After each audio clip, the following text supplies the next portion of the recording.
السلام علیکم ورحمۃ اللہ وبرکاتہ۔ دوستو، آج کی ویڈیو میں ہم سنیں گے 20ویں صدی میں ہونے والے حیرت انگیز اور بڑے بڑے واقعات۔ جیسا کہ ڈاکٹر اسرار احمد نے بیان کیا، یہ صدی پوری انسانیت کے لیے ایک ٹرننگ پوائنٹ ثابت ہوئی۔ جنگیں، سلطنتوں کا خاتمہ اور نئے عالمی نظام کی بنیاد۔ آئیے ان تاریخی حقائق سے سبق لیتے ہیں۔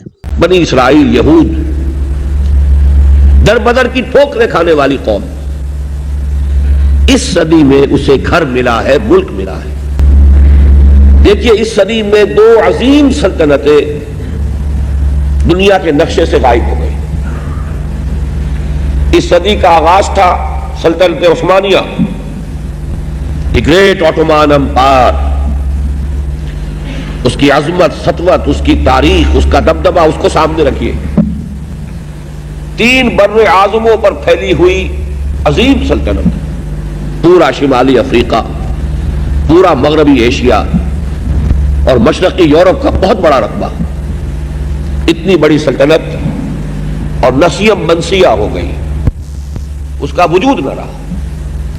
ترکی کے نام سے ایک چھوٹا سا ملک باقی رہ گیا۔ یہ اس صدی کے بالکل آغاز میں ہوا۔ 20ویں صدی کا آغاز ہی بڑی جنگوں کے سائے میں ہوا۔ پہلی جنگ عظیم ورلڈ وار 1 نے دنیا کا نقشہ بدل دیا اور مسلمانوں کی خلافت عثمانیہ ٹوٹ کر بکھر گئی۔ صدی کے اختتام کے قریب آ کر گریٹ سوویت یونین،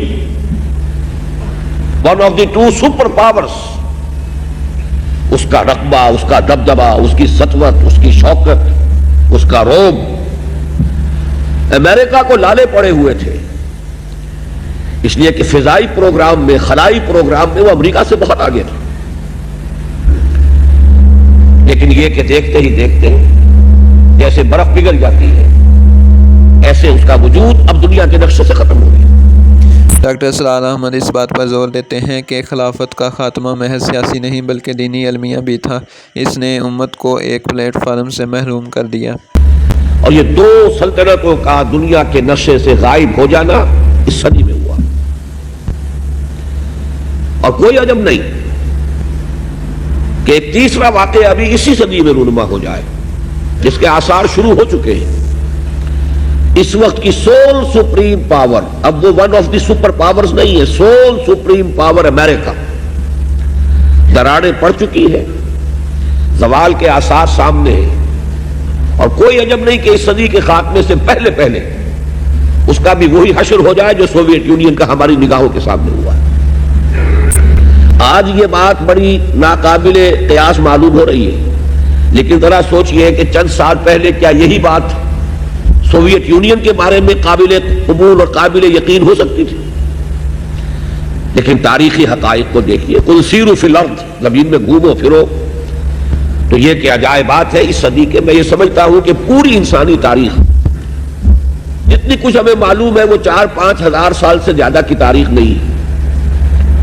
اس میں کوئی صدی ایسی نہیں آئی ہے جیسی یہ 20ویں صدی عیسوی، جتنے عظیم واقعات اس ایک صدی میں رونما ہوئے ہیں، وہ شاید 1,000 سال میں بھی رونما نہ ہوئے ہو اس سے قبل۔ اسی طریقے سے 2 عظیم جنگیں جنہیں ورلڈ وارز کہا گیا، عالمگیر جنگ، پہلی جنگ، دوسری جنگ۔ اس صدی میں دوسری جنگ عظیم ورلڈ وار 2 نے دنیا کو مزید تباہ کیا۔ لاکھوں انسان مارے گئے اور عالمی طاقتوں کا نیا توازن قائم ہوا۔ کروڑوں انسان قتل ہوئے ہیں دونوں جنگوں میں، ملکوں کے ملک تہس نہس ہوئے۔ یہ ہوا ہے بالفعل۔ تو کون سے تعجب کی بات ہے کہ وہ جنگ جس کی خبر دی گئی ہے احادیث میں، اس کے لیے کہ لفظ ہے الملحمۃ العظمی، عظیم ترین جنگ، جس کے لیے بائبل میں بھی جو اس کا آخری باب ہے ریویلیشنز، اس میں آرمگیڈون کا لفظ موجود ہے۔ حضرت مسیح علیہ السلام کے یہ حواری حضرت یوحنا، یہ ان کے مکاشفات ہیں، ریویلیشنز، اور ان میں تذکرہ موجود ہے ایک بہت عظیم جنگ ہو۔ اور عربی سے جن کو واقفیت ہے، الملحمۃ العظمی، عظمی جو ہے افعل التفضیل کا صیغہ ہے، سب سے بڑی جنگ، تاریخ انسانی کی عظیم ترین جنگ جس کی خبر دی گئی ہے۔ اور کوئی عجب نہیں کہ اس صدی کے خاتمے سے پہلے پہلے وہ جنگ بھی واقع ہو جائے۔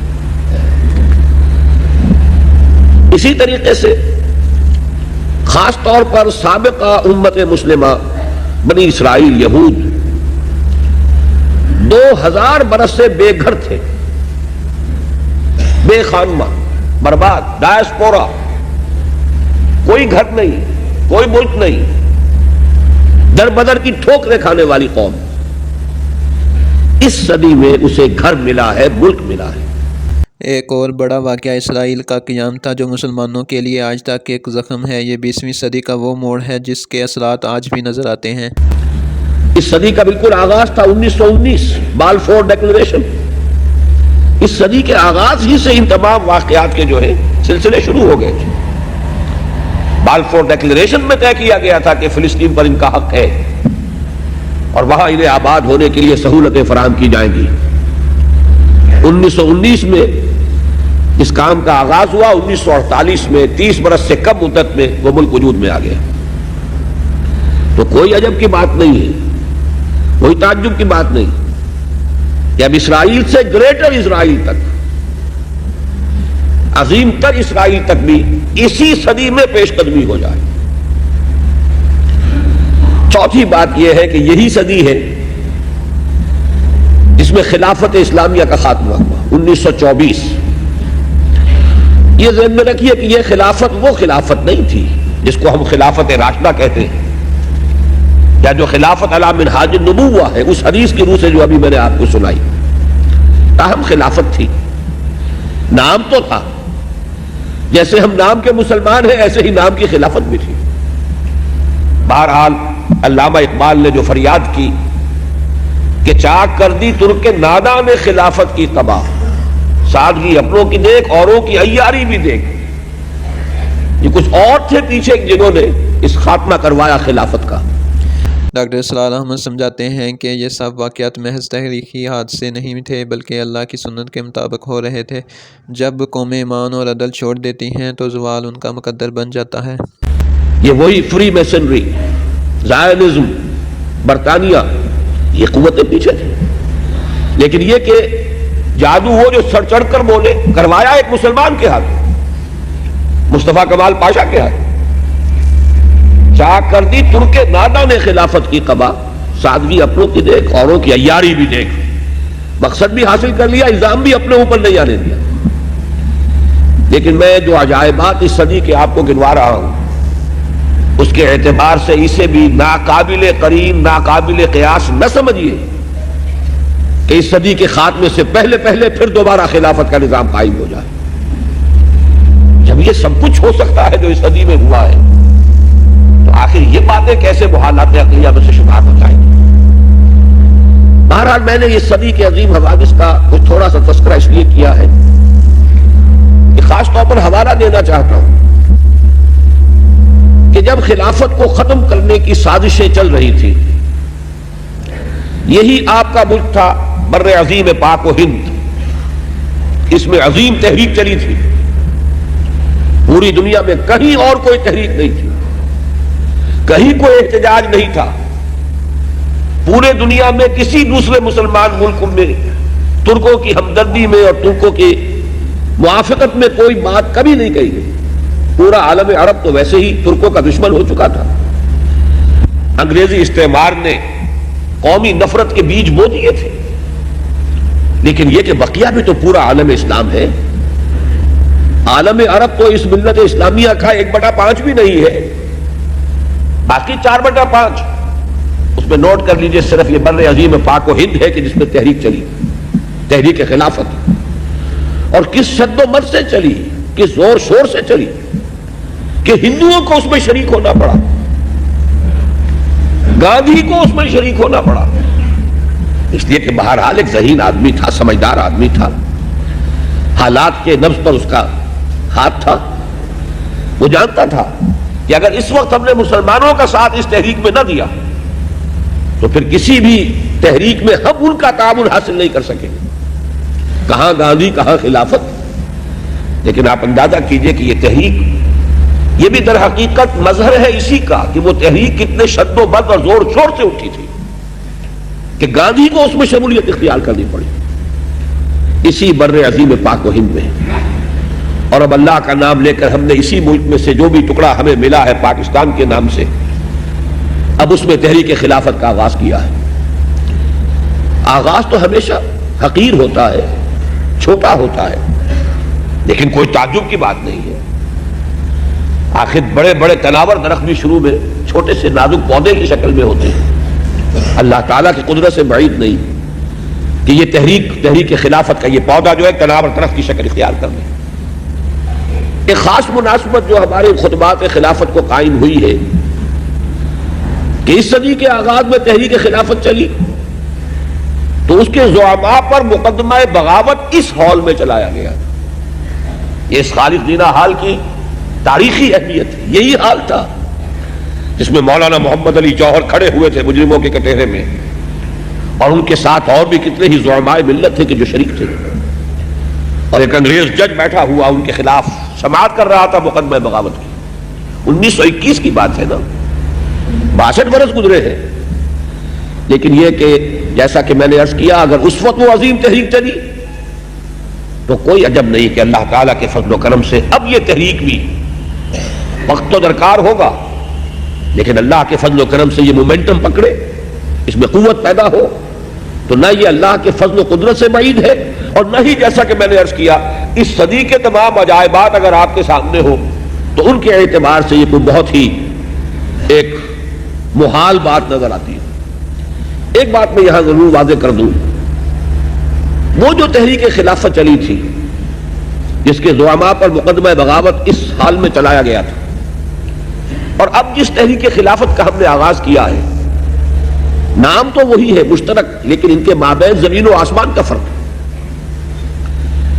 وہ تحریک صرف ایک احتجاجی تحریک تھی کہ خلافت کے نام سے مسلمانوں کی وحدت ملی کا جو ایک نشان ہے، جو ایک علامت ہے، اسے ختم نہ کیا جائے۔ حالانکہ پوری دنیا جانتی تھی، ہر شخص جانتا تھا، بچہ بچہ جانتا تھا یہ خلافت وہ خلافت نہیں ہے۔ یہ صدی ہمیں ایک سبق دیتی ہے کہ طاقت اور حکومت ہمیشہ قائم نہیں رہتی، اصل کامیابی ایمان، تقوی اور عدل میں ہے۔ یہ وہ خلافت تو نہیں جو عمر فاروق کی خلافت تھی رضی اللہ تعالی عنہ، یا ابو بکر کی خلافت تھی رضی اللہ تعالی عنہ، یا عثمان غنی کی خلافت تھی رضی اللہ تعالی عنہ، یا حضرت علی مرتضیٰ کی خلافت تھی رضی اللہ تعالی عنہ۔ یہ وہ خلافت تو نہیں، لیکن پھر بھی وحدت ملی کا ایک نشان، ایک علامت۔ اب میں آپ کو ایک بات بتا دینا چاہتا ہوں کہ جیسے ہمارے ایک محاورہ ہے کہ ہاتھی مرا ہوا بھی 1.25 لاکھ کا ہے، وہ خلافت اگرچہ اپنی حقیقت کھو چکی تھی، پھر بھی اس میں جو طاقت تھی، آخر کوئی شے تھی کہ جس کی وجہ سے اسلام کے دشمن یہ چاہتے تھے کہ اس کو ختم کر دیا جائے۔ اس کے ضمن میں ایک واقعہ بھی ہے کہ حضرت شیخ الہند مولانا محمود حسن رحمہ اللہ یہ جب مالٹا میں اسیر تھے، نظر بند تھے، تو وہاں جو انگریز کمانڈانٹ تھا اس کیمپ کا جس میں کہ وہ نظر بند تھے، اس کو کچھ انس ہو گیا حضرت شیخ الہند سے۔ بہرحال ہر شخص اندازہ کر لیتا ہے کہ یہ کوئی عام مجرم نہیں ہے، اس کی شخصیت ہے، روحانیت جو ہے وہ تو انسان کے وجود سے شعاعوں کی صورت میں پھوٹتی ہے۔ درویدہ ہو گیا تھا اور کافی بے تکلفی تھی آپس میں۔ تو حضرت شیخ نے ایک روز اس سے پوچھا کہ یہ آپ لوگ ہماری خلافت کے کیوں درپے ہو گئے؟ اب آپ نوٹ کیجئے، خلافت کی تنسیخ 1924 میں ہو رہی ہے، 1920 میں حضرت شیخ الہند رہا ہو کر واپس آ چکے ہیں ہندوستان۔ معلوم ہوا کہ یہ گفتگو اگر ہوگی تو سن 17، 18، 19 کی ہوگی، لیکن معلوم تھا کہ سازش کیا چل رہی ہے۔ خلافت کے اس پودے کو، اس درخت کو اکھاڑنے کے لیے کیسی آندیاں چل رہی ہیں۔ جیسے کبھی ایک بوریا نشین شاہ ولی اللہ دہلوی دہلی کے کسی مسجد میں اور کسی خانقاہ میں اور کسی اس کے حجرے میں بیٹھا ہوا پورے ہندوستان کے حالات کا جائزہ لے رہا تھا، اور اس نتیجے پر پہنچ چکا تھا کہ جو مرہٹہ طاقت اٹھ رہی ہے جنوبی ہند سے، ہندوستان میں کوئی مسلمان، کوئی نواب، کوئی راجہ، کوئی حکومت ایسی نہیں ہے کہ جو اس کا مقابلہ کر سکے۔ لہذا وہ درویش خط لکھتا ہے، احمد شاہ ابدالی کو بلاتا ہے، یہ بوریا نشین درویش، لیکن یہ کہ حالات کا علم، حالات کا فہم اللہ تعالیٰ کی طرف سے عطا ہوتا ہے۔ تو حضرت شیخ الہند نے یہ سوال کیا کہ کیوں آپ لوگ ڈرتے ہیں؟ یہ تو مرد بیمار ہے، آپ کو اس سے کیا خوف ہے, کیا خطرہ ہے, کیا اندیشہ ہے؟ اس کمانڈانٹ نے یہ کہا کہ مولانا اتنی سادگی اختیار نہ کیجئے, بھولے نہ بنیے. آپ بھی جانتے ہیں اور ہمیں بھی معلوم ہے, اس گئی گزری حالت میں بھی اس خلافت میں اتنی طاقت ہے کہ اگر ترکی کا خلیفہ اعلان جہاد کر دے تو کروڑوں مسلمان سر پر کفن باندھ کر نکل آئیں گے. یہ اندیشہ ہمیں اب بھی ہے. بہرحال اس وقت کی جو خلافت تھی, جیسا کہ میں نے عرض کیا, تحریک خلافت, وہ ایک احتجاجی تحریک تھی کہ جو بھی کچھ خلافت کے نام سے جو بھی ادارہ ہے, ہماری ملی وحدت کا ایک ادارہ ہے, ایک نشان ہے, اس کو ختم نہ ہونے دیا جائے. لیکن اب جو ہم تحریک چلا رہے ہیں وہ اصل میں اس خلافت علی منہاج النبوہ کو دوبارہ قائم کرنے کے لیے, جو اصل خلافت ہے. اور جیسا کہ میں نے عرض کیا, جو کچھ اس کے بارے میں یقینی خبریں ہیں وہ تو مجھے ابھی آپ کو دینی ہے. میں نے تو 20ویں صدی کے کچھ ایسے واقعات کا تذکرہ کیا کہ اگر ان کو سامنے رکھیں تو یہ شے انہونی نظر نہیں آئے گی. جب اتنے بڑے بڑے حوادث و واقعات اس صدی میں ہو گئے تو کون سا تعجب کی بات ہے کہ یہ واقعہ ابھی ظہور پذیر ہو جائے. بلکہ میں یہاں تک کہنے کی جرات کر رہا ہوں کہ کوئی عجب نہیں کہ اس صدی کے خاتمے سے پہلے ہو جائے. دوستو 20ویں صدی کے یہ بڑے واقعات ہمیں آج بھی جھنجھوڑتے ہیں. خلافت کا خاتمہ, عالمی جنگ اسرائیل کا قیام, یہ سب طریقے وہ صفحات ہیں سے ہمیں سبق لینا چاہیے. آپ کا کیا خیال ہے؟ کیا 21ویں صدی میں بھی ہم اس راستے پر چل رہے ہیں یا ماضی کی غلطیوں سے کچھ سیکھا ہے؟ اگر ویڈیو پسند آئی تو لائک کریں, شیئر کریں اور مزید اسلامی ویڈیو کے لیے چینل کو سبسکرائب کریں. جزاکم اللہ خیر. السلام علیکم ورحمۃ اللہ وبرکاتہ.